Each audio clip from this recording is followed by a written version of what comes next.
Thanks, Steve. And good afternoon. Thanks, everybody, for being here. I appreciate it. It's certainly a pleasure for me to get a chance to talk to you. Steve talked about our new format. I got to say, for me personally, selfishly speaking, I kind of like the format because I got more time to interact with people and just chat informally. So that was great for me. So thanks for that. I'm going to do two things today, and Bill teed this up earlier in the day. I'm going to talk about the economics of the cloud, how that drives a profit growth opportunity for us at Microsoft, and then do a company financial overview. This morning, Bill gave a good overview of FY10. Last week on the call, I gave some color on our outlook for FY11. I think I'll try and give a little bit of a broader perspective today when I talk about our financials. I wanted to start with a pretty simple message. And the message around the economics of the cloud is pretty clear. Number one, the cloud is the future of IT. I don't think you'll get much debate on that point today. Kevin talked about it very well earlier today. I know when I talk to customers, every conversation begins and ends with the cloud. I'm sure you've done research. I'm sure you talk to companies out there. You may debate on the pace. You may debate on the timing. But it is the future of IT, so it represents a huge transformational opportunity for us. Number two, Microsoft is uniquely positioned to be the leader in that. And I think Kevin did a great job explaining what assets we have that differentiate us and give us a value proposition that's relatively unique in this marketplace. We have the scale. We have the enterprise credibility. We have the end-to-end stack of category-leading products. We have the ecosystem. All of those things taken together really differentiate Microsoft. And I think Kevin did a great job describing that. And the last thing about that I want to spend my time focusing on today is how the cloud and how the economics of that will help us increase the growth of our revenue and our profits. And it's really interesting to me. It's rare that a large company gets to be the leader in a transformation this big in an industry they've been in for a long time. And obviously, that doesn't happen overnight. As others talked about, this is something we've been working on for years. We've seen this trend coming, and we've been investing in it. Now's the time. We're really poised to be a leader in this important industry transformation, and that's really exciting to me personally. Just to set the context for where we are in the day, we're back down on the business section and the cloud piece of that. And there's really two elements of that. There's business users cloud, which you see as the BPOS, the business productivity online services, and Windows Intune, which is a management and security solution for mid-market customers. And then underneath that, the platform, Windows Azure and SQL Azure. And so that's what we're going to be focused on today, the business cloud services. Let's start with some overall context just to set sort of quantify the opportunity. Today, obviously, in our business customers, we participate mostly in the software industry, and that's an addressable market roughly of about $400 billion. Obviously, the total global IT spend, which we're going to address more of now in a cloud world, is much bigger. And so obviously, at a high level, there's an incredible opportunity for the cloud to have us address a much larger piece of the IT market. I think, interestingly, there's a couple of other things besides that, which is fairly self-evident. One is, because it allows us to deliver new capabilities and new scenarios, it should allow us to actually increase our share within the software segment. And the second thing that I would add is it also doesn't include the fact that today there are scenarios that the cloud enables that aren't IT scenarios at all. I'll talk about some of those when it comes to deskless workers or kiosk workers. And so to some extent, the cloud expands the total pie of IT because it brings IT solutions in a cost-effective way to people today who don't have it. So obviously, it's a great thing for the total market, and it's certainly a good thing for us in terms of our opportunity. So let me set a little bit of a framework for how we think about the economics of the cloud and how that drives profit growth for Microsoft. Number one, it allows us to sell to more users. This could either be new customers that we don't serve today or new users within existing customers today. So this is greenfield, incremental opportunity, selling to users that today don't have Microsoft products. We're going to drill into all three of these things. Second thing is earning more per customer. This gives us an opportunity to deliver new scenarios, sell more products to our existing customers, to cross-sell, upsell to higher value versions of the product. And so we're going to talk about that. In addition, new scenarios and classes of applications, which provide new opportunities to sell new products in ways probably we haven't even thought of yet today. We'll talk a little bit about that, what Azure does for developers in building a whole new set of applications. The one thing this doesn't mention, which is also true in terms of earning more per customer, is the margin we'll make on actually delivering the service and how that increases our opportunity as well. We'll talk a little bit about the economics of that, particularly for Azure. And then finally, customer satisfaction. As we as customers stay more current on their software, that clearly is a proof point for us that they're going to have a higher degree of satisfaction. They're always going to be using the best versions of our product. Support's going to be better. Their experience is going to be better. They're going to get new capabilities more quickly. Customer satisfaction over the long term obviously increases customer commitment to us, reduces churn, and increases our revenue opportunity. And we'll talk a little bit about that. So let's drill into each one of these, starting with selling to more users. And I'm going to do each of these by the different business users, and then we're going to talk about the platform. And with business users, I want to start with the mid-market segment. Historically, while the mid-market has been a very attractive market for us, it also poses some challenges. Number one, it's highly fragmented. And number two, there's a little bit of a gap between the needs and desires in terms of IT capabilities that mid-market companies have and the resources and expertise they have to deliver those capabilities. In some sense, you could say a mid-market company has the needs of enterprise IT, but the capability of a much smaller business. The cloud really solves that problem by bringing cost-effective, easy-to-deploy technology solutions to mid-market customers in ways that they can't get today. And that's a very big opportunity. And just to put some size to that, depending on how you where you draw the line in segmentation, mid-market represents anywhere from 200 to 300 million users. We're going to talk about what the opportunity is to address those users with capabilities. The first one I want to talk about is mail. Today, in that segment, the majority of those customers don't pay us for mail or don't have a purchase mail solution from Microsoft. That's an amazing opportunity for us to go into that and deliver a cost-effective enterprise IT mail solution for those customers. I told you the size of that business, those users, 200 to 300 million. That's a big opportunity for us. Kevin also talked about legitimate usage. Obviously, within these customers, anytime you deliver your capabilities as a service, those are all legitimate users, and over time, we'll increase our penetration of licensed users. Let's turn now to the enterprise, where there's a couple of other big opportunities. First one I talk about is kiosk workers. You also may have heard those called deskless workers. These are people who work in the workforce, not in a traditional office environment. They don't have a desktop, they don't have a laptop, but they do have some needs for IT capabilities. They need some amount of mail to communicate. They need some access to a corporate network to get healthcare information and other things. Think of these as retail workers or shop floor workers, baristas at Starbucks, if we're familiar with that here, or miners, for example. And that is a big opportunity. We've done some research, and third parties have as well, and we think this could be as much as 30 to 40% of the worldwide workforce is kiosk workers, which today we don't address at all, until today, when we have an offering and a solution for those workers. And we've talked about some of the wins of those. That's all incremental revenue. That's all incremental profit for us and creates a big opportunity to sell to more users. The second thing on the enterprise, and Kevin did a great job talking about this, is competitive migration. Because we have a smooth transition from on-premise to the cloud, we're really able to accelerate our migration of competitive wins like Lotus Notes that Kevin talked about today. That's all new opportunity for us. All that revenue is brand new and incremental to our bottom line.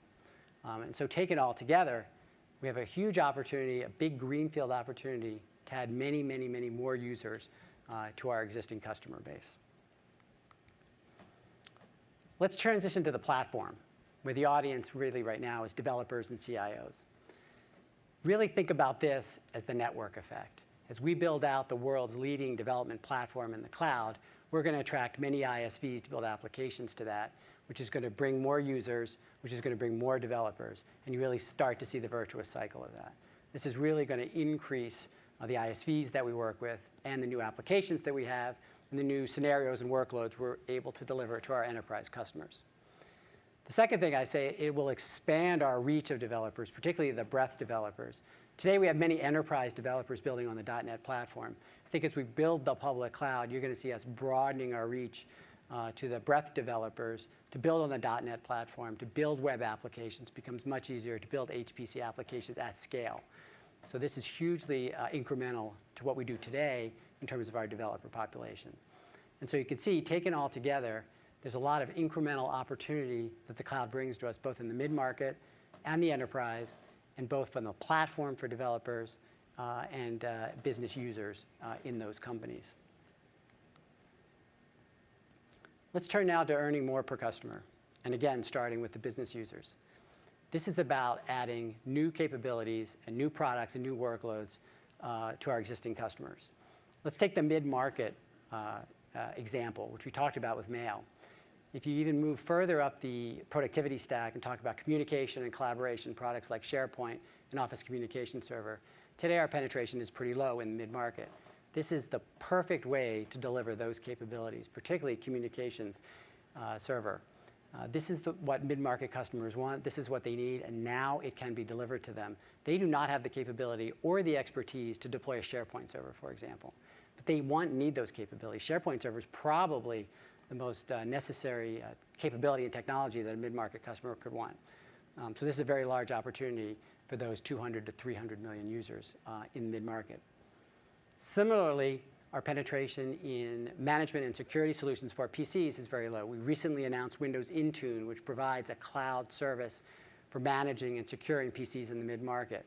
Very attractive offering, something that mid-market companies want but don't have today, and we make a very nice margin on that, and that is all incremental business to us. Turning again to the platform. Azure enables all kinds of new applications. I'll highlight two things. One, what's really exciting about Azure is the dynamic scale-out capabilities. And so now you can provide bursting or dynamic scale to customers that don't have it today, and opens up our opportunity to a much broader array of customers.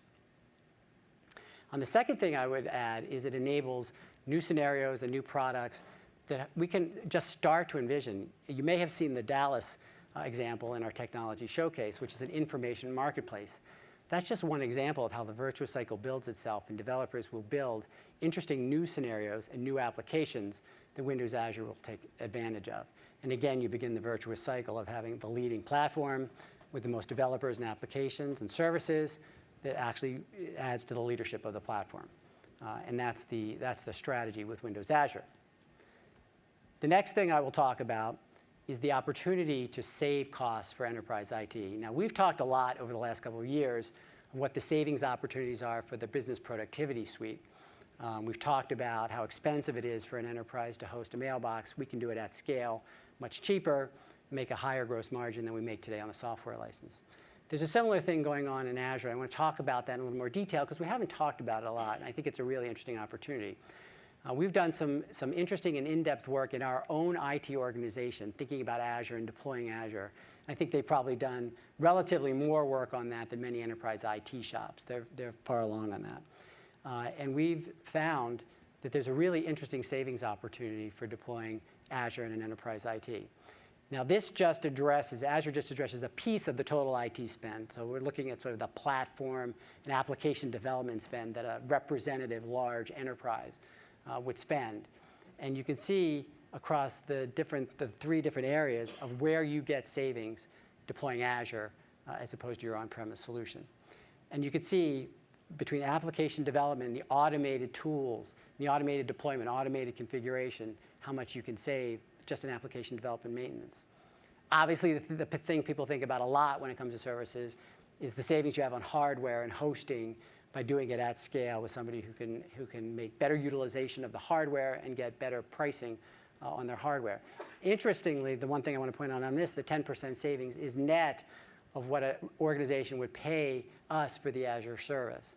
So that it's the net of what they would pay more in addition to the licenses and for the service, and on top of that, there's 10% savings.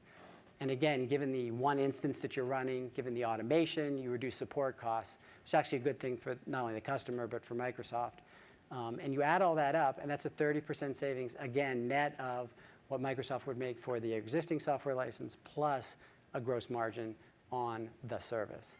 And so we're really looking forward to taking this out and talking to other CIOs about what they're finding as they more and more deploy Windows Azure. And finally, customer satisfaction. And customer satisfaction broadly goes across both developers and business users. And we talked about most of these things.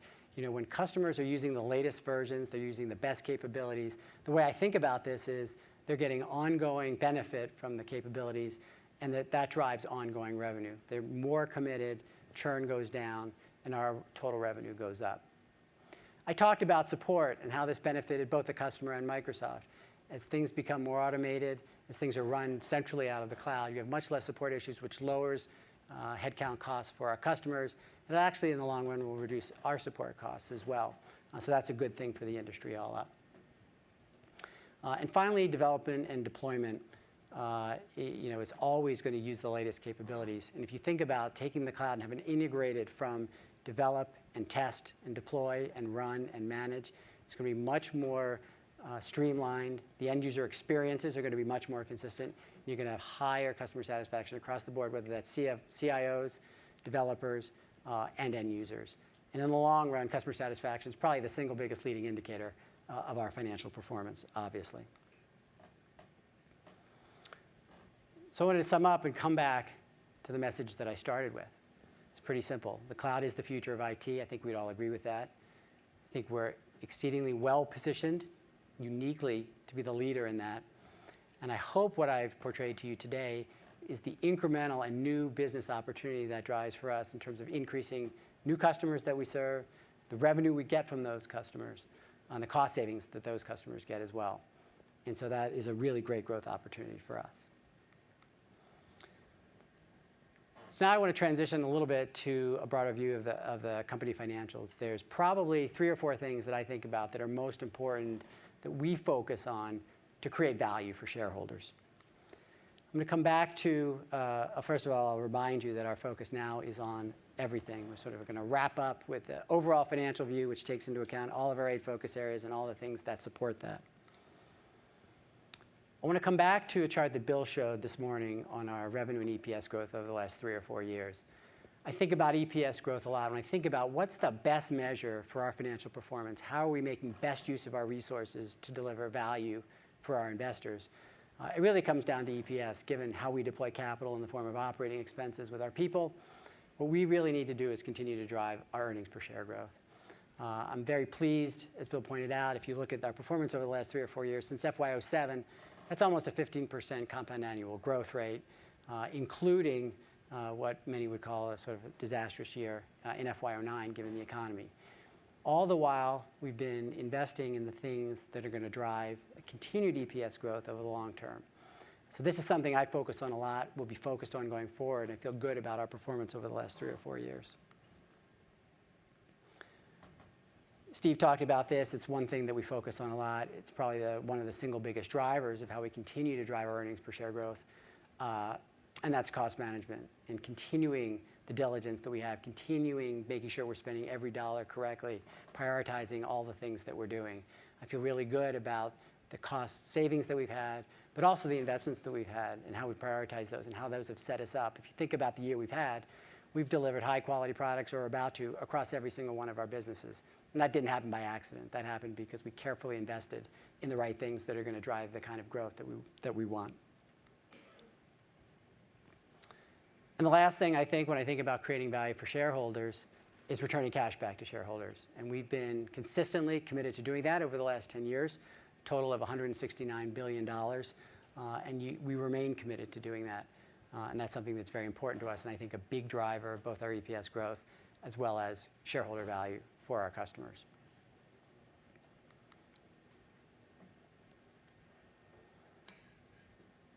You add that all up together, our opportunity, our commitment to shareholders that I've tried to talk to you about today. We have an increased revenue opportunity from all the products that you saw today, but especially from my perspective, how that's accelerated by the cloud and how that gives us access to many, many hundreds of millions of customers, scenarios, and products that we don't sell today. Operating expenses, again, we'll continue to diligently manage those into the future. And if we do those things, I think we have a great opportunity for sustained profit and EPS growth, which is our commitment to you. And with that, ticks off the last 2 boxes of the questions that we get.